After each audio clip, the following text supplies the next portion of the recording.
Hello and welcome to the final video of the Transgender Education Workshop. This is just kind of a wrap up, a final, video, final conversation. First of all, if you've watched all 4 videos, thank you so much for getting here. Thank you so much for taking time out of your day to educate yourself, to learn more about, the transgender and the LGBTQ plus community. If anything, I hope that you have learned more about the community. I hope if you are a provider of any kind of service, you have learned how to be, more inclusive and a better provider specifically to the transgender community. In wrapping all of this up, I just want to give a little bit more information about me.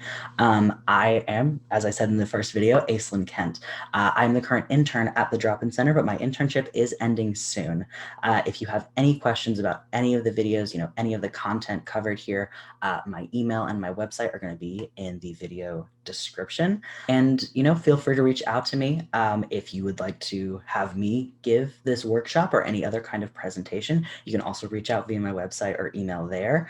Thank you all so much. Every single person who has watched this video, who has learned and gained knowledge. Normally, if we were doing an in-person presentation of this workshop, we would have an open floor Q&A where, all questions are valid and I would try to, answer things that people were confused about, talk about my own experiences some more, all of those kinds of things. Unfortunately, this is a virtual workshop and a video, so that is not an option. But again, if you have any questions, if there's anything you're curious about, please feel free to reach out to me. My goal with this workshop and my goal in general is to help educate people, to help promote education and learning and acceptance. So thank you so much for watching these videos, and I hope you all have a wonderful day.